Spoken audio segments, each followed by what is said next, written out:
안녕하세요. DJ 서영입니다. 오늘의 사연 시작해 보겠습니다. 안녕하세요. 최근에 맨날 돈 달라고 했던 시댁에 한 방 먹여버린 사건이 있어서 말씀드리려 합니다. 어이없이 행동하던 시댁이 어떻게 됐는지 궁금하지 않으시나요? 한번 들어보실래요? 저는 결혼한 지 얼마 안 된 사람이에요. 30대 중반이고 경기도에 살고 있는데요. 사실 저는 욕심이 많고 여자도 어느 정도 사회적 지위가 있어야 한다고 생각했던 사람이라 제가 자리를 잡을 때까지는 결혼을 해야 한다는 생각 자체를 하지 않던 사람이에요. 항상 저의 커리어를 쌓으려고 노력해왔죠. 원래 전공은 경영학인데 이걸로는 돈이 안 되겠다 싶어서 대학생 때부터 스마트 스토어를 하면서 여러 시행착오를 겪으려고 했던 것 같아요. 그리고 3년 정도 지나니까 업계 상위권을 찍기 시작하더라고요. 엄마, 아빠, 오늘 제가 소고기 쏘는 거니까 맛있게 드세요. 우리 딸 너무 고생 많았다. 네가 그렇게 고생할 때 우리가 도와준 게 하나도 없어서 미안하구나. 참, 무슨 그런 소리를? 부모님이 계신 것만으로도 큰 힘이 되고 있어요. 그리고 아직 더 해나가야 할 것이 많으니까 지금처럼 응원해줘요. 당연하지 그건. 다만 네가 결혼도 못할까 봐 아빠는 걱정이 많다. 무슨 결혼을 못해. 나 데려가려는 사람 많아. 근데 아직 시기가 안 되었을 뿐이지. 저는 일단 일에 집중하고 싶어요. 그때까지만 해도 결혼은 저에게 사치품 같아서 시도를 하고 싶지도 않았어요. 남자에 별로 관심이 없기도 했고요. 하지만 역시나 인생은 제 예상처럼 흘러가지는 않았어요. 남편을 만난 지는 4년, 결혼을 한 지는 한 2년 정도 된 것 같은데요. 남편은 대학 때부터 알아오던 선배예요. 별로 제가 관심은 없었는데 어느 날 외식을 하러 갔다가 우연히 마주친 거예요. 별나게 저를 반가워하면서 친해지려 하더라고요. 결혼할 마음이 없었던 저를 따라다니면서 지극정성을 쏟길래 설득당해서 결혼을 했죠. 나랑 결혼 결심해줘서 고마워. 쉽지 않을 거지만 노력해볼게. 나도 노력할게. 대신 내가 일이 많으니까 가정에 소홀하게 느껴질지도 모르지만 그래도 서로 맞춰가면서 잘해보자. 그래도 남들이 다 하고 싶어하는 결혼인데 이왕 마음먹은 김에 잘하고 싶었는데요. 하지만 결혼 전부터 쎄한 것이 있었어요. 처음 뵙겠습니다. 이지은이라고 합니다. 아이고 반가워요. 민준이한테 많이 들었어요. 얼굴도 이쁘고 자기 할 일도 잘하고 똑똑하다고 얼마나 자랑을 해대던지. 나 참, 저도 제 아들 이런 모습을 처음 본다니까요. 그런 얘기를 해줬다니 고맙네요. 듣자 하니 쇼핑몰을 크게 하신다면서요? 아, 네, 크게는 아니고요. 키워나가는 단계입니다. 그래도 여자가 자기 사업체를 가지고 있는 경우가 드문데 특히나 이 나이에는 더더욱 그렇고요. 매출은 어느 정도 나와요? 제가 이런 이야기는 잘 안 하는 편이라서요. 처음 뵙는 자리에 이런 이야기를 나누게 될 줄은 몰랐네요. 아이고, 조금 당황스럽나 보네. 아유, 미안해요. 그런 의도는 아니었는데 가족끼리 이런 것쯤은 공유할 수 있으니까. 내가 벌써부터 가족이라고 생각을 했나 보네. 아이, 언니, 뭘 그래요. 그럴 수도 있지. 서로 이런 거 알고 지내면 도울 수도 있고 좋지 않겠어요?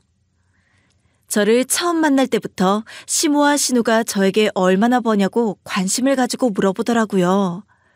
저는 왜 이런 걸 처음부터 물어볼까 싶어서 얼굴을 구기고 있었죠.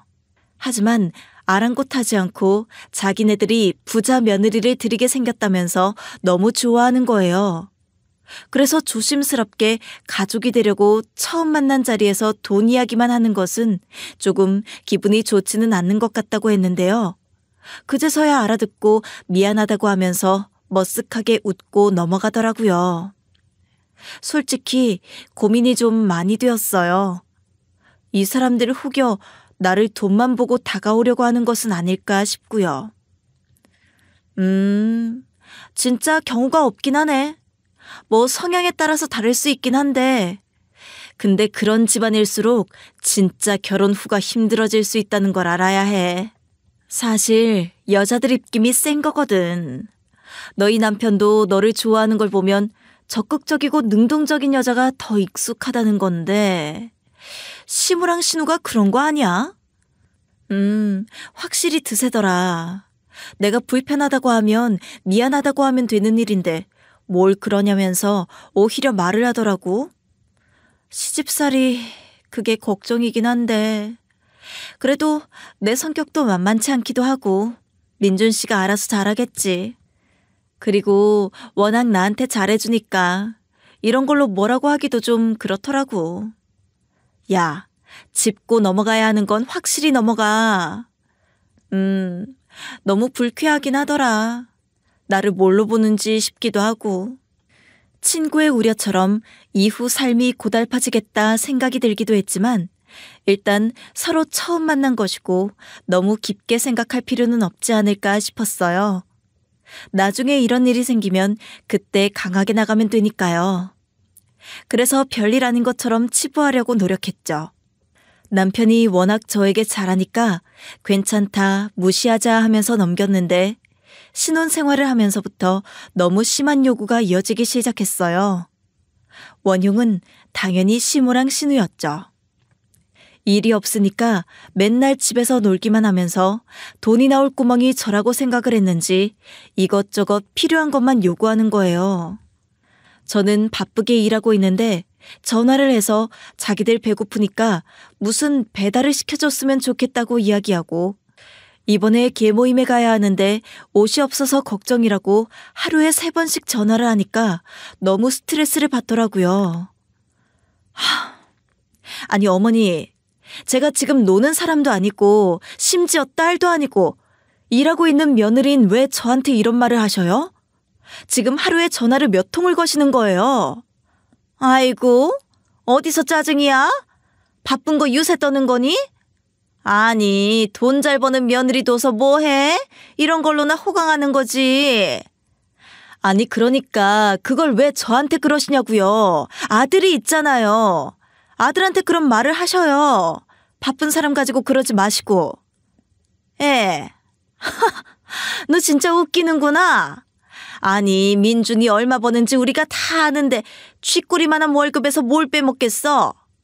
네 말대로 바빠서 며느리 노릇 잘 못하니까 이런 걸로라도 채워야지. 그러지 말고 백화점 상품권 20만 원어치만 보내놔라. 시모의 뻔뻔한 태도가 어이없었지만 길게 신랑이 하고 싶은 마음이 없어서 그냥 알겠다고 넘어갔고 그때마다 10만 원씩 20만 원씩 보내줬죠. 주변에서도 왜 그렇게까지 돈을 요구하는지 모르겠다면서 제 편을 들더라고요. 저도 이해가 안 되지만 솔직히 이해를 하고 싶은 마음도 없었어요. 논리와 상식이 통하는 사람이었으면 새로 들어온 식구한테 민망해서라도 이렇게 요구를 하지 않겠죠. 그래서 이제는 더 이상 안 된다고 항상 못을 박아놨어요. 어머니, 저 이제 더 이상은 못 보내드려요. 더 요구하시면 저도 강하게 나갈 테니 그렇게 아세요. 그리고 아가씨한테 일을 좀 시키셔서 돈을 버세요. 그런데 시모가 자꾸 저에게 요구하는 버릇을 가지고 반복하니까 신우도 똑같이 그러는 거예요. 자기도 친구 결혼식 가야 하는데 언니가 쇼핑몰 하고 있으니까 옷 좀 선물해주면 안 되냐고 하고 축의금 낼 돈이 없다는 식으로 계속 연락을 하더라고요. 지금 그걸 제가 왜요? 아가씨, 좀 염치가 없다고 생각이 들지 않으세요? 뭘 염치가 없어. 이 정도도 못 해줘요? 아니, 쇼핑몰 한다는 사람이 옷 조가리 하나 못 보내줘요? 참나, 이 집안은 이게 상식인가요? 뭐 저한테 맡겨놓으셨어요? 됐어요. 절대 못 해주니까 알아서 뭘 주워 입고 가든 하세요. 제가 너무 스트레스가 심해서 남편에게 전화를 해서 이게 사람 살지도 못하게 무슨 짓이냐고 집안이 왜 이러냐고 했더니 한숨을 쉬더니 일단 자기가 돈을 줄 테니까 일단 보내줘 버리라고 하더라고요. 이게 한두 번도 아니니까 본인도 답이 없다고 생각이 들었나 보죠. 하지만 시간이 지나면서 남편도 조금씩 변하더라고요. 초반에는 저랑 같이 이런 시댁에 항의도 하고 그러지 말라고 이야기도 했지만 요즘에는 조금씩 시댁 편도 들곤 했어요.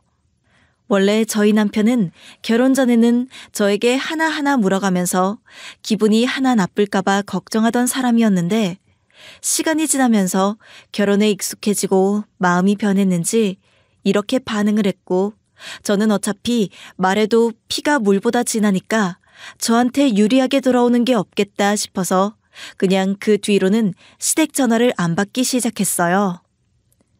야, 잘했다. 차라리 잘 된 거야. 말이 안 되지. 네가 통장도 아니고 뭘 자기네들 지갑인 양 행동하는 거야? 그러니까 나도 이런 집은 처음 봤다 정말. 나도 이제 가만히 안 있을 거야. 더 선 넘으면 남편이고 뭐고 가만히 안 둬. 결혼해서 이렇게 살 거라고는 생각도 안 했어요. 사실 저는 약간 결혼에 대한 부담이 있었는데요. 어릴 적부터 부모님의 영향을 많이 받았던 것 같아요. 조금 어려웠던 부모님이 같이 화장품 사업을 하면서 크게 대박을 터뜨리셨고 금슬도 너무 좋았기 때문에 그 정도가 아니면 과연 잘 사는 것일까 하는 의문도 있었어요. 그래서 나에게 저렇게 찰떡 같은 사람을 만나는 일은 거의 없을 것 같고 결혼도 못하겠다는 생각을 하기도 했었는데요. 그걸 깨보려고 했던 것이 남편이었죠. 남편이 대학 내 총학생회도 했었는데요. 그런 부침성이나 사회성이 저는 마음에 들었던 것 같아요. 사회에 나와서도 사람들을 대할 때 너무나도 친절하게 하지만 일은 원활하게 처리를 해나가길래 그 모습에 반했던 것도 있었어요. 하지만 결혼까지는 망설이고 있으니 저에게 적극 대시하여 이렇게까지 왔던 건데요. 내가 진짜 고생시키지 않도록 노력할게. 돈은 없을 수도 있지만 말이 안 통하거나 답답한 일은 없을 거야. 누구보다 너를 먼저 생각할게. 너희 부모님처럼 같이 위해주면서 살자. 남편의 생활 태도가 좋았던 것도 한몫하긴 했죠. 이 정도 성실하게 살아가는 남자라면 내가 믿고 살아갈 수 있겠다고 확신이 들었으니까요. 그런데 결혼 후에는 완전히 달라진 모습에 너무 당황스러웠어요. 제가 좋게 봤던 다정함과 사회성이 자기 가족에게 이렇게 관대함으로 이어질 수 있다니 너무 화가 나더라고요. 그때쯤 제 인생에서 돌풍 같은 일이 생겨버렸어요. 저는 현재 30대 초반 커리어 우먼들의 일상복을 만들어서 파는 쇼핑몰을 운영하고 있고 아주 가파르게 성장을 하면서 직원도 많이 데리고 일하게 되어 지금은 10명 이상이 되었는데요. 올해 매출 정산할 때가 된 것을 아는지 지난 명절 때 이후로도 우리가 너희 돈을 좀 쓰면 어떠냐고 억지를 부리는 거예요. 바쁜 며느리 맨날 우리는 찬밥 신세고 시댁이라는 게 네 눈에 보이긴 하니? 그러니까 너무 바빠서 얼굴 까먹겠어. 그렇게 벌어서 어디다가 다 쓰려고 그러나? 네가 그 돈 쌓아놔봤자 뭘 하겠니? 차라리 우리가 좀 쓰면 안 되나? 아니, 남들은 며느리 덕 좀 본다는데 나는 그런 게 하나도 없는 것 같네. 누구 집 며느리는 뭘 해줬더라, 어딜 보내줬더라 등등 여러 가지 말로 스트레스 받게 하고 자기네는 그런 것도 못 받는다면서 타박을 하고요. 이젠 한숨이 나와도 돈을 안 주면 그만이고 좀 서운한 소리 들으면 끝나니까요. 그냥 그러려니 했어요. 그리고 그때쯤 사업체에서 외국으로 수출을 할 수 있는 기회가 있었고 환율이 올라서 장사도 잘 됐어요. 외국인 체형에 맞춘 옷들로 바꿔서 파니까 잘 팔리는 것 같았는데요. 제 아이디어로 사업이 커가는 걸 보니까 즐겁더라고요. 사장님, 역시 사업 수완 대박. 처음에 회의할 때는 긴가민가 했었잖아요. 근데 이렇게 잘 될 줄 누가 알았겠어요? 해외 론칭 축하드려요. 고마워. 다들 열심히 해준 덕이지. 이번 것만 마무리가 잘 되면 휴가라도 다녀오자고. 한 달 뒤 해외에 나갈 때까지 마무리를 잘 짓기 위해 항상 야근이 이어졌고 직원들과 으쌰으쌰하며 런칭될 서비스를 준비하고 있었어요. 그런데 그때 시댁에서 문제를 일으킨 거죠. 한 달 동안 얼마나 썼는지 정산을 하는데 갑자기 남편 카드에서 나가는 돈이 많더라고요. 재산을 공동으로 모아서 쓰는 부분이 있었는데 남편에게서 한 달에 1,000만 원이 나간 거예요. 그 정도 규모를 써본 적이 없는 사람이 갑자기 지불을 했고 전부 백화점에서 사용을 했더라고요.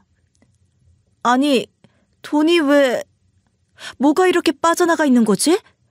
이 사람이 이럴 사람이 아닌데? 백화점? 참나, 도대체 뭘 하고 다니는 거야?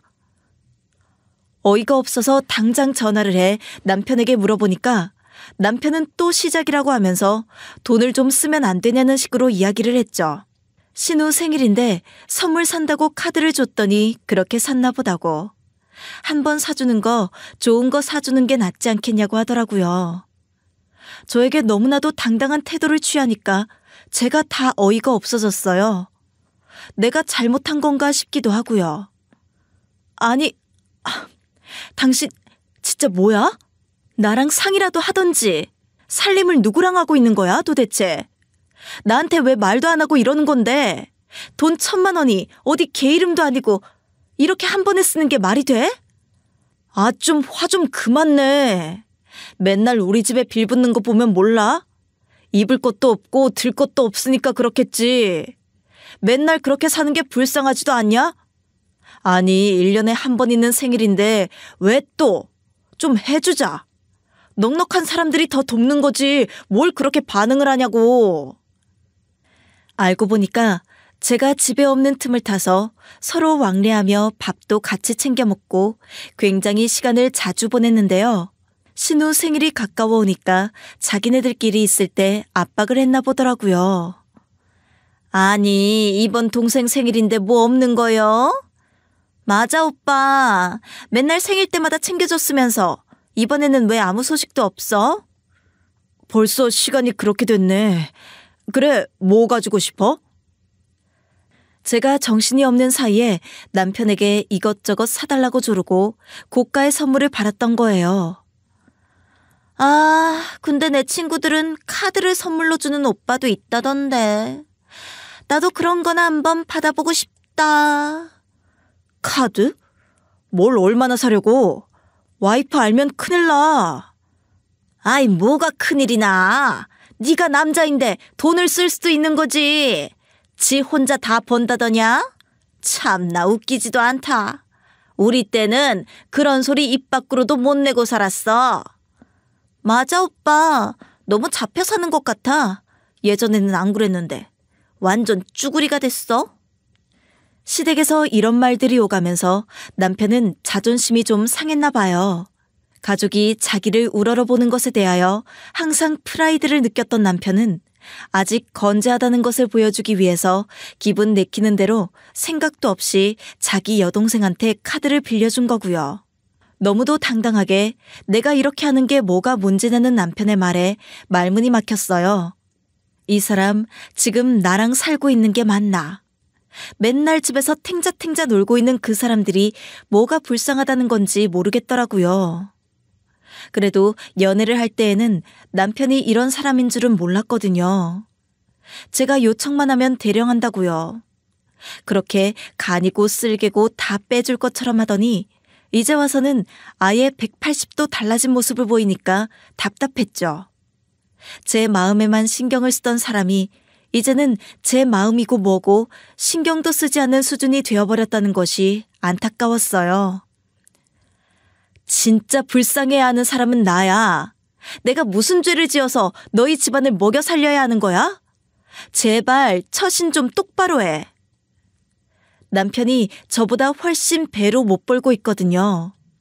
중소기업에서 이제 막 자리를 잡고 있는 입장이다 보니까 월급이 그렇게 많은 것도 아니고 제가 생활비의 80% 이상을 감당하고 있는데 이런 행동을 한 게 말이나 된다고 생각하세요? 너는 너희 집안 살리다가 나랑 쪽내고 싶어? 아이 몰라. 갚으면 될 거 아니야. 뭐 얼마나 된다고. 너는 네 돈 관리를 잘하면 되잖아. 나는 내 돈을 잘 관리하고 쓰고 싶은데 쓰는 거야. 내가 뭐 여자 만나는데 쓰는 것도 아니고 가족들 챙기는 건데 이것도 못하게 하면 돼? 이렇게 말을 하니까 우리 가정에 대한 책임감이라는 것이 없나 싶더라고요. 자기가 이래서 할부로 갚을 거라며 저에게는 피해가 없을 거라고 하는데 그게 성실하게 이뤄질지 어떻게 하냐고 이야기했어요. 저를 그렇게 따라다니면서 결혼해달라고 할 때는 언제고 이제 와서 아예 다른 태도를 비추니까 어이가 없더라고요. 어떻게 갚을지 계획 정확히 짜서 와. 그리고 다음에 한 번 더 이러면 진짜 끝이야. 나 빈말 안 해. 참나. 알았어. 네가 그렇게 싫어하면 조심할게. 그러니까 잔소리 좀 그만해. 저와의 결혼 생활을 더 이상 이어갈 수 없다는 말에 겁이 났는지 남편은 조금 수그러들었는데요. 저는 이후로는 정신을 차릴 것이라고 기대를 했어요. 하지만 그렇지 않았고 아예 회피 전략을 선택하기 시작하더라고요. 시모가 뭔가를 요구할 때마다 저에게 경제권이 있다면서 저에게 말을 하라고 했대요. 참, 저에게 책임을 다 떠넘기고 본인은 거절하기 쉽게 만드는 거죠. 그러니까 불똥은 일하고 있는 저에게 튀는 거예요. 예, 너는 뭔데 내 아들이 버는 돈도 못 쓰게 하고 선물도 못 받게 하니? 진짜 못됐다. 내가 이 말년에 네 눈치나 보고 살아야겠니? 아니, 남자가 돈을 좀 쓸 수도 있는 거지. 그렇게 목줄을 쥐고 살고 싶어?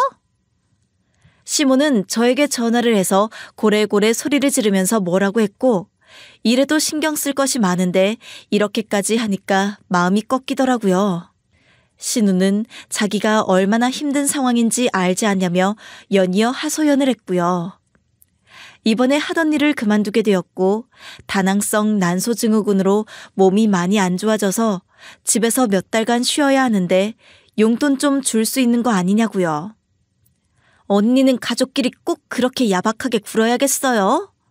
막말로 오빠네가 망하면 누가 먼저 나서서 도와줄 것 같아요? 저랑 엄마 아니에요. 뭐 돈 그거 몇 푼이나 한다고 사람을 이렇게 무시하고. 제가 몸 아픈 것도 사실 알고 있었잖아요. 근데 왜 그렇게 말을 하고 오빠를 괴롭게 만들어요? 오빠 마음을 먼저 이해해야 하는 거 아니에요? 아니 아가씨, 입은 삐뚤어져도 말은 똑바로 하자고. 그게 돈 몇 푼이에요? 일도 안 하는 사람이 그 정도 돈을 쓰고도 저한테 할 말이 있어요? 1,000만 원이 뭐예요? 너무 뻔뻔해서 저번에 1,000만 원 넘게 쓴 거 기억 안 나냐면서 저도 큰 소리 좀 냈어요. 그리고 갚지도 않을 돈 앞으로는 절대 줄 수 없다고 못을 박아놨죠. 우리도 이제 우리 삶 좀 살아야죠. 돈을 벌면 뭐해요? 엄한 곳에 다 갖다 쓰는데? 저도 웬만하면 말을 안 하겠는데 이건 너무하잖아요. 눈에 불을 켜고 안 봐주려고 이를 바득바득 깔면서 대응했더니 시댁에서는 독한 사람이라고 하면서 연락을 안 하더라고요. 저는 오히려 그게 더 좋았어요. 속 시끄러운 일도 없고. 야, 차라리 그게 나아. 연락 끊고 살면 아주 편해요. 처음에는 좀 겁이 나고 그러는데 내 인생에 별로 의미 없던 사람들이야. 참나. 무슨 1,000만 원이 쓸만한 돈이니. 겨우 1년 일해야 1,000만 원 모을까 말까다. 요즘 물가가 얼마나 비싼데 아주 아들내 망하게 하려고 작정을 했나? 야, 나도 그래. 그 찡찡거리는 거 듣느라고 아주 속이 다 상했었는데 이제는 두 발 뻗고 편히 잔다. 남편만 좀 단속 잘하면 될 것 같아. 내가 이래서 결혼하기 싫었던 건데. 하지만 이제는 좀 편해질 거란 제 예상과는 다르게 큰 문제가 다가오고 있었어요. 그렇게 한 달 정도 지났을까? 태국과 거래를 하던 중 문제가 좀 발생해서 현지로 가야 하는 일이 생겼어요. 되도록이면 집을 비우는 걸 원치 않았기 때문에 화상회의로 해결하려고 노력했지만 공장 문제라서 직접 가서 보고 조율을 해야 하는 일이었어요. 이거 참 어쩔 수 없이 다녀와야겠네. 출장? 태국으로 다녀와야 하는 거야? 좀 오래 다녀와야 할 수도 있겠는데 소통이 서로 안 되나 봐. 머리가 아프다. 왜 이런 일들은 몰려서 오는 거야? 그래? 얼마나? 언제 다녀올 생각인데? 좀 쉬엄쉬엄 일정 잡아서 느긋하게 다녀오는 건 어때? 왜 이래? 뭘 쉬엄쉬엄이야. 내가 집에 있어야지. 일단 일주일 정도만 다녀올 생각이야. 길게 있을 필요도 없고. 일정을 알려주고 다녀오겠다고 했는데 그 뒤로도 남편은 자꾸 거듭 수정된 사항이 없는지 물어보더라고요. 저는 그때부터 기분이 좀 상하기 시작했어요. 제가 집을 나가는 것이 마치 좋은 양 행동을 하길래 왜 자꾸 그러냐고 몇 번을 설명해야 하냐고 했더니 그냥 확인하려고 한 거래요. 자기도 집에서 해야 할 일도 좀 생각을 하고 오랜만에 혼자 있는 시간이니까 제가 없는 빈자리를 느끼면서 좀 돌아본다나 뭐라나. 혹시나 해서 말을 해두는 건데 당신 나 없을 때 무슨 일이라도 저지르면 진짜 가만 안 놔둔다. 사고치지 마. 그동안 돈 때문에 싸웠던 걸로 충분하니까 더 화나게 하지 말고 기다려 제발. 그렇게 신신당부를 하고 회사 일을 해결하기 위해 직원들과 비행기를 탔어요. 솔직히 저도 한국에서 시달리던 시간이 너무 괴로워서 빨리 뜨고 싶은 마음도 있었어요. 오랜만에 생활 반경에서 벗어나는 일이라 그런가 출국 수속을 밟을 때 정말 여행을 가는 느낌이 들긴 하더라고요. 그런데 출국 시각 전에 시모가 갑자기 장문에 톡을 보낸 거예요. 저는 무슨 말인가 해서 읽어봤더니 글쎄 태국에서 가지고 싶은 선물 리스트 같더라고요. 진짜 미친 거 아니야? 염치가 없나? 내가 몇 번을 말을 했는데 또 요구를? 이거는 선 넘는 거지? 속이 뒤집어질 것 같아서 바로 시모에게 전화를 했어요. 그리고 제가 무슨 리스트냐고 물어봤죠. 그러니 당연히 외국 나가는 김에 면세점 들릴 수 있으니까 좀 사다 달라고 보낸 거라고 하더라고요. 그럼 또 저희 돈으로 사는 걸 테고. 언제 한번 갚아본 적이나 있는 사람인가 싶은 양 대하는 거예요. 어머니, 제가 지금 돈이 남아나서 이렇게 하고 있는지 아세요? 제가 무슨 여행 가는 거예요? 왜 이렇게 불편하게 하세요? 그리고 이런 일이 있을 때 한 번이라도 돈을 줘보신 적이나 있으셔요? 돈을 먼저 줘가면서 부탁하는 것도 아니고 지금 하인 부리듯이 왜 그러시는 거예요? 참나. 아니, 해외 나가는 게 그럼 안 좋은 일이냐? 너는 그렇게 잘하고 다니면서 좀 사다 주는 게 뭐 어때서? 맨날 혼자 삐까뻔쩍 잘하고 다니면 좋디? 오는 김에 좀 해주면 되는 거지. 뻔뻔한 시모의 태도에 집에서 맨날 핑핑 도는 신우나 사달라고 했더니 시모는 네가 우리 아들 돈 다 관리한다고 하지 않았냐고 어디서 적반하장격으로 이러는 거냐. 네 돈이 없으면 내 아들 돈으로 사오던지 하라고 끊어버리더라고요. 참 뻔뻔하다. 어떻게 이런 집안이 있을까? 참 수준 낮다. 비행기가 출발해야 해서 가는 내내 어떻게 하면 이런 경제적 요구의 고리를 끊을 수 있을까 생각을 했어요.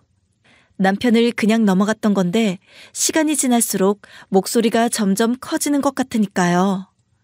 그래서 태국에 도착하고 나서 저는 바로 남편에게 전화를 했죠.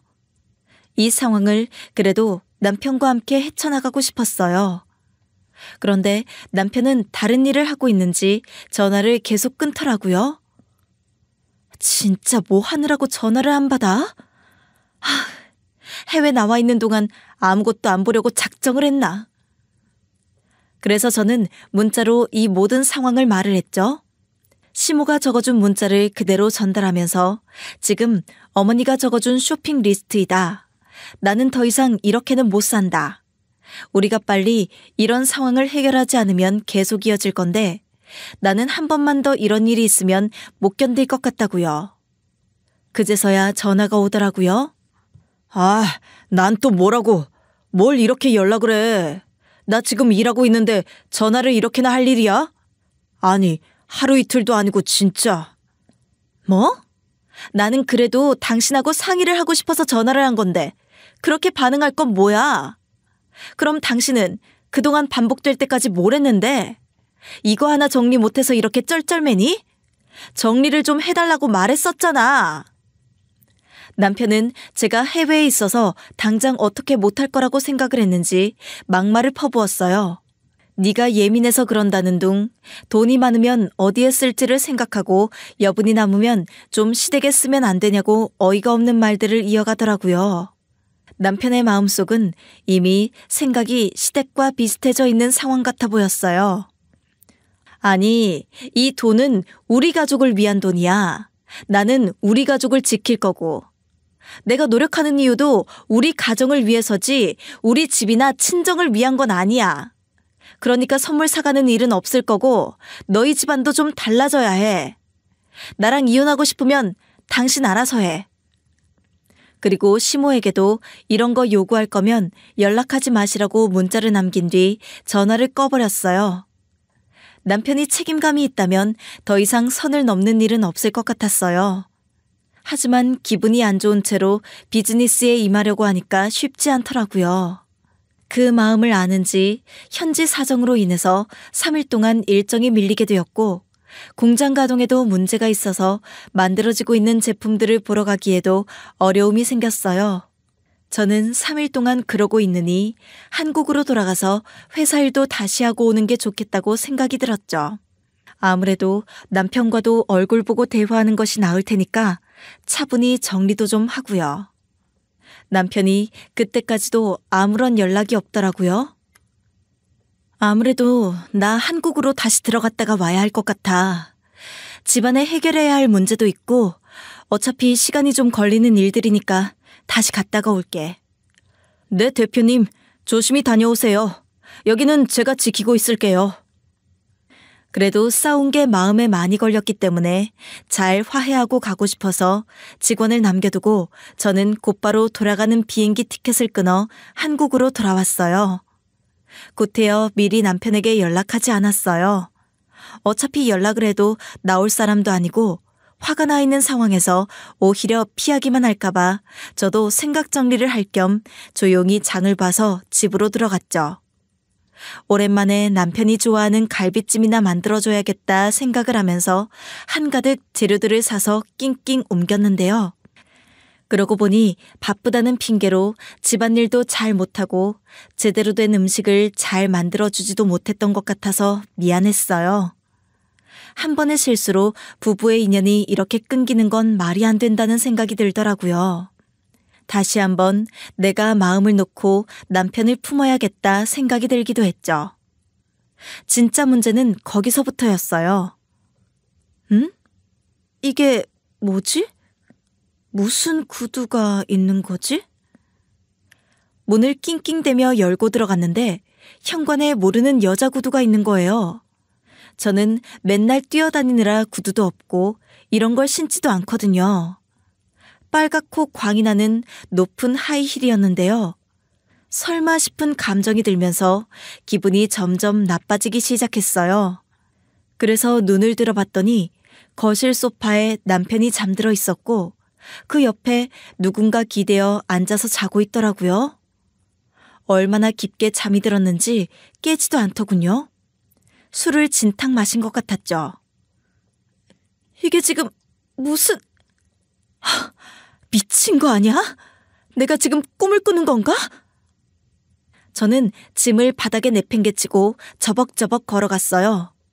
바로 둘 다 뺨을 한 대 갈기고 싶었지만 저는 나중에 증거가 필요할 것 같아 침착하게 사진을 찍어두고 부엌에서 찬물을 받아다가 한 바가지를 부어버렸어요. 이건 선을 넘는 수준이 아니라 완전히 꼴값을 하는 거니까요. 뭐야? 누가 물을... 뭐야? 뭐긴 뭐야? 이 인간아. 정신 좀 차려. 여보, 왜 벌써... 일주일 있다가 온다고 하지 않았어? 남편이 깜짝 놀라면서 깨더라고요. 그리고는 자기 옆에 있는 여자를 밀쳐낸 채로 허겁지겁 일어났어요. 여자도 놀랐는지 부스스한 머리를 숙이면서 빠르게 짐을 챙기기 시작했어요. 저는 기가 차지도 않아서 비웃으면서 어디 잘난 여자가 누군지 보자고 하며 어깨를 휙 젖혔더니 글쎄, 저희 회사 거래처 여직원인 거예요. 한두 번 정도 저랑 남편이 비즈니스차 방문했던 곳이었는데 저도 모르는 새에 둘이 그런 관계가 되어 있었나 봐요. 당신 지금 뭐 하는 거야 우리 집에서? 너 나 알지 기집애야. 사모님 죄송해요. 이게 그런 게 아니라 다 실수예요. 실수 같은 소리 좋아하네. 실수가 면죄부니? 이것들이 아주 웃기는 것들이네. 소파 주변에 술병이 널브러져 있고 백화점 쇼핑백들도 2개 정도 굴러다니는 걸 보면서 갑자기 스쳐 지나가는 생각이 그 카드값 신우가 다 쓴 게 아닐 수도 있겠다는 생각이 들더라고요. 이 모든 상황이 어이가 없고 둘 다 저에게 변명을 하려고 우물쭈물하길래 뺨을 때려버렸어요. 이러려고 내가 언제 돌아오는지 그렇게 궁금해했냐고 하면서 네가 이러고도 무사할 줄 알았냐고요. 이것들아, 이 세상이 어떤 세상인데 이러고 있니? 가정도 있는 사람들끼리 이게 무슨 짓이냐고? 내가 너네 가만히 둘 것 같아? 사실 그 회사 주 거래처가 저희 회사고 거래 끊어버리면 거의 망하는 수준이거든요. 그러다 보니 자기 위치가 불안해질 것을 알았나 보죠. 그 직원은 저에게 너무 죄송하다고 하면서 싹싹 빌기 시작했는데 그 꼴이 보기 싫어서 뺨을 한 대 더 갈기고 밀쳐버렸어요. 그러고는 당장 나가라고 하면서 쫓아냈죠. 염치도 없는 게 어디라고 빌고 있어? 그렇게 미안하면 사전에 실수를 하지 말았어야지. 실수는 무슨 실수? 당장 나가 우리 집에서. 직원은 짐을 허겁지겁 챙겨서 나갔고 남편은 바로 제 앞에 무릎을 꿇었어요. 자기가 면목이 없다면서 한 번만 용서해주면 안 되겠냐고. 진짜 실수였다. 원래 만나던 사이가 아니라 우연히 회식 자리에서 만나게 되어서 같이 술 한잔 더 하자고 온 거였고 그런 사이 아니다라고 하길래 그딴 소리 듣기 싫고 너 같은 거 이제 더 이상 보기 싫다. 내가 어떤 가정을 꾸리기를 원하고 온지 알지 않냐고 쏘아붙였죠. 너네하고 인연을 맺은 순간부터 내 인생이 너무 정신없어졌어. 내가 결혼을 이러려고 한 것도 아니고 네가 없다고 내가 못 사는 것도 아니고 시댁 문제는 그러려니 나도 맞춰나가야 하는 거라고 생각해서 그냥 넘겼는데 이건 좀 다른 문제지. 여자를 만나? 미친 거 아니니? 우리 가정은 여기서 깨지는 거야. 그만하는 것이 좋을 것 같다.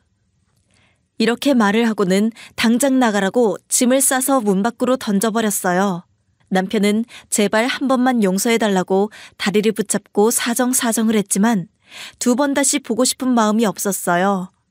그리고 적막해진 집에 가만히 있는데 속에서부터 열이 끓어오르더라고요. 진짜 어이가 없어서 남편이 가지고 있는 모든 것을 빼앗아다가 갚아줘야겠다고 생각이 들었어요. 이혼은 기본이고 전부를 망가뜨려버려야겠다 싶었죠. 그래서 변호사와 당장 컨택하고 어떻게 해야 위자료까지 싹싹 다 받아낼 수 있는지 상의를 했어요.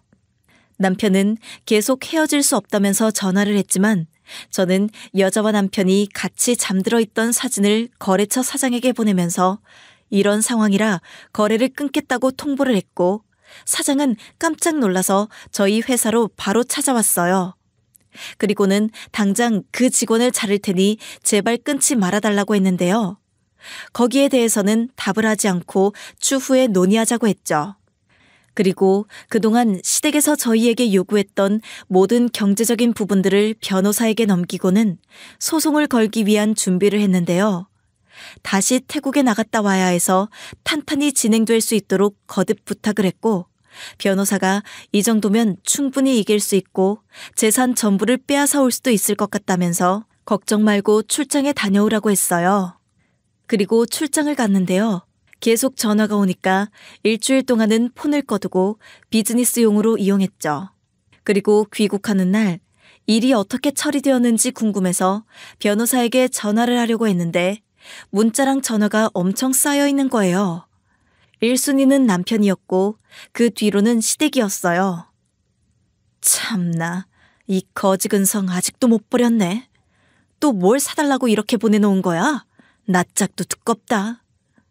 흐름이 웃겼는데 생활비가 없으니까 신우 생일 때 받아둔 카드 좀 쓰겠다고 하면서 백화점 가서 외식하고 옷 사고 치장하는 돈으로 다 썼더라고요.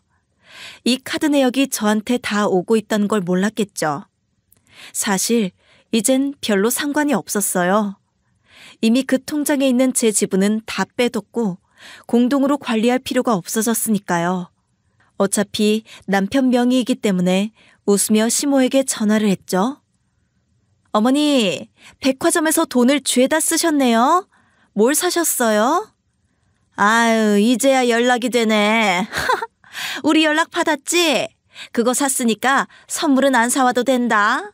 네가 해외에서 선물 사느라고 고민하고 있을까 봐 전화를 한 건데 연락을 안 받더라고. 바쁜 며느리를 둔 내가 좀 참아야지. 어떻게 하겠니? 아주 양심도 없는지 저에게 선심 쓰듯이 말하는 거예요. 그래서 그러냐고 하면서 잠깐 영상통화 가능하냐고 했어요. 시모는 웃으면서 자기가 산 것들도 좀 보여주겠다고 하더군요. 속이 비릿하고 구역질이 났지만 참고 영상통화를 켰고 곧바로 저희 이혼 소송장을 보여줬죠. 시모는 이게 뭐냐고 엄청 당황했고 시모 폰으로 남편 불륜 사진을 보내며 이제 이혼하기로 했으니까 저랑 상관없으신 분들이라고 딱 선을 그어서 설명을 했어요. 그거 그리고 아드님 명의로 되어 있는 것이기 때문에 걱정하지 마시고 아드님이랑 이야기를 해보시라고. 선물을 아드님이 주신 셈이라고 하면서 끊어버렸죠. 그러니까 신우 폰으로 전화가 오더니 남자가 바람을 피울 수도 있는 거 아니냐며 웃더라고요. 아니 그렇잖아요. 언니만 바빠요? 다른 잘난 여자들도 많은데 그래도 오빠가 지금까지 같이 살아준 정이 있으니까 이러면 안 되는 거 아니에요? 한두 번 정도는 이런 실수들도 할 수 있는 거죠. 이해도 못 해주니까 오빠가 더 답답해서 그러는 거 아니에요. 그쪽 여자도 옷가게에서 일하는 거면 똑같은 거 아닌가? 아가씨, 말이라도 다 말이 아니겠죠? 머리를 통해서 고민을 하고 하는 게 말이에요. 바람을 피울 수도 있는 거 아니냐고요? 그럴 수도 있죠. 근데 이제 저랑은 관련이 없는 일인 것 같네요. 같이 살 마음 없으니까요. 언니 뭐라고 하시는 거예요 지금? 저기요. 정신 좀 차리고 사세요. 일도 안 하고 그러고 있지 말고 남의 집안일 신경 쓸 거면 본인 미래나 걱정하시고요. 앞으로 이 집안에서 저는 외인이니까 이제 연락하지 마시고요. 같은 옷가게 하는 거 아니냐면서 웃던 신우가 남편과 이야기를 했는지 몇 시간 뒤에 자기가 잘못했다고 먼저 연락을 했어요. 자기가 생각을 좀 짧게 했던 것 같다며 언니처럼 능력 있고 가정에도 충실한 여자가 없을 텐데 미안하다고요. 엄마도 똑같은 생각이라 이 문제를 잘 풀어가고 싶어 하신다고 하면서 아쉬운 소리를 하더군요. 그래서 저는 됐고 길거리에 나앉게 생긴 새 며느리 들여서 행복하게 돈 많이 버시면서 잘 사시라고 하고 끊어버렸어요. 신우는 전화가 차단이 되니까 메신저를 통해서라도 사과하고 싶다고 매달리고 난리였지만 재판이나 구경하러 오시라고 하며 모든 것을 끊어버렸죠. 재판 당일 오전 11시까지 가는 거였는데 시댁 식구들이 남편을 빼고 10시부터 와서 저를 기다리고 있더라고요. 그리고 그 옆에는 불륜 당사자인 거래처 직원도 와 있었어요. 제가 차에서 내리니까 시모가 바로 달려와서 팔을 붙잡고 사정사정을 했죠. 내가 미안하다. 응? 이렇게 가족이 끊기는 게 아니잖니. 이것은 내가 네 앞에서 1000번이라도 무릎 꿇리마. 이거 사. 빨리 무릎 안 꿇어? 네가 우리 능력 있는 며느리를 지금 어떻게 한 거야? 시모는 거래처 직원 머리채를 질질 끌고 와서는 제 앞에서 머리를 강제로 숙이게 만들고 무릎을 꿇렸어요. 그리고는 신우와 함께 빌고 또 빌었죠. 뒤늦게 남편이 와서 그 광경을 보고 한탄스럽다는 듯이 한숨을 푹푹 쉬어대더라고요. 됐고요. 있을 때 잘하시지 그러셨어요? 이제 와서? 역시 사람은 한번 무너져 봐야 정신을 차리나 보죠. 이 여자도 옷가게에서 일하니까 이제 옷 필요하시면 이 사람한테 부탁하시고요. 잘난 아들이 다 해결하라고 하세요. 비키세요. 저는 그 사람들을 밀쳐버리고 법정으로 들어갔고 재판은 제 쪽으로 아주 유리하게 잘 풀렸어요. 제가 찍어둔 것들도 있고 모아둔 증거들이 많아서 오래 걸리지도 않았죠. 그 뒤로 시댁은 아주 폭삭 망했대요. 소송에서 지고 난 남편을 이전과 비교가 될 만큼 홀대했고 저에게 집을 빼앗겼기 때문에 본집으로 들어가려고 하니까 돈도 없는 게 무슨 집에 들어오려고 하냐고 나가라고 했다고 하더라고요. 그래서 남편이 어이가 없어서 시모랑 신우에게 그동안 사준 거 다 내놓으라고 그러니까 이미 준 걸 왜 그러냐면서 한바탕 싸움이 일어났나 봐요. 얼마나 크게 싸웠는지 그 동네에는 소문이 자자했어요. 저는 위자료까지 다 받아내고 공동명의로 쓴 돈 중에 시댁에게 피해를 받은 돈 금액만큼도 돌려받을 수 있어서 손해가 하나도 없었죠. 시댁에서 매번 전화로 독촉해서 받았던 정신적 스트레스에 대한 손해배상도 잘 되어서 시댁도 벌금을 내야 했고요. 돈도 없으니까 시모는 신우를 구박했고 신우도 일을 해야 해서 구직 활동 중이라고 들었어요. 해둔 게 없는 사람들이다 보니까 뽑아주는 것도 없어서 알바로 일단 급한 생활비부터 벌고 있다고 하더라고요. 그리고 직원들 통해서 알아보니까 거래처는 제가 소식을 알린 즉시 직원을 잘랐다고 해요. 그 직원 퇴사 처리를 할 때 말이 많았나 보더라고요. 사실이 맞긴 하지만 억울하다. 나는 그럴 의도가 아니었다. 이리저리 말을 하는데 회사 입장에서는 핑계를 대고 이리저리 피할 구멍을 찾는 것 같아 보였겠죠. 애초에 저희 회사랑 관계를 끊어놓은 사람이기 때문에 계속 다니게 할 생각도 없었는데 그런 태도로 나오니까 더 정리를 빨리 해버렸대요. 저희 직원들도 다 알고 있었기 때문에 이 바닥에 여자에 대한 소문이 쫙 나서 다시는 취업이 어려울 거예요. 원래 혼사 이야기를 하던 사람도 있었다고 하는데 소문이 나서 그것도 깨졌다고 하네요. 남의 눈에 눈물 나면 자기 눈에 피눈물 나는 걸 알았어야겠죠? 그래도 이렇게 끝난 걸 다행이라 생각해야지. 애라도 있어봐라. 얼마나 복잡했겠어? 그러게. 바쁜 게 이런 거엔 좋네.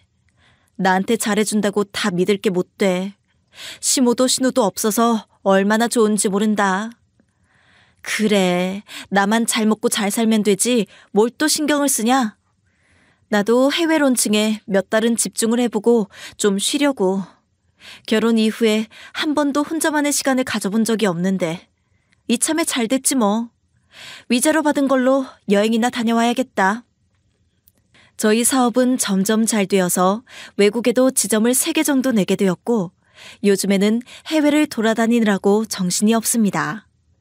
남편은 회사에도 불륜으로 소문이 나서 얼굴을 들고 다니기 어려워졌고 승진 심사에서도 밀려서 그만둔 상황이라고 하더라고요.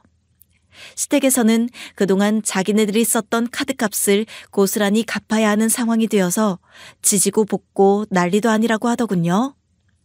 성실하지 못한 엄마랑 여동생을 데리고 살아야 하는 남편의 운명도 불쌍하지만 뭐 어쩌겠어요? 자기 무덤을 자기가 판 것을요?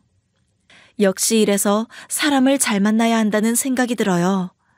부모님을 생각하면서 행복할 거라고 생각되었던 결혼 생활이 하나 둘씩 망가지는 것을 보면서 마음이 매우 좋지 않았는데 이제는 혼자가 되어서 오히려 행복한 삶을 살 수 있을 것 같은데요. 건강한 미래를 위해서 나를 갉아먹는 존재가 있다면 빨리 끊어내는 것도 답이라고 생각이 드네요. 예전에는 결혼이 필수라고 생각을 많이 했었는데 요즘에는 그런 것도 아닌 것 같아요. 혼자 경제적인 능력이 되고 외롭지 않게 서 있을 힘만 있다면 굳이 결혼을 해서 골치 아픈 일을 만들 필요는 없다고 느껴지네요. 인생은 어차피 혼자 걸어가는 것이기 때문에 그때그때 사람 관계도 잘 정리를 해야 하겠죠. 장기적인 미래에 꼭 필요한 사람들만 둘 수 있도록 사람 보는 눈도 키우는 것도 중요하죠. 여러분들에게도 도움이 되는 이야기였기를 바라면서 저는 이만 행복하고 당당하게 홀로 서기를 하러 이만 떠나려 합니다. 읽어주셔서 감사합니다.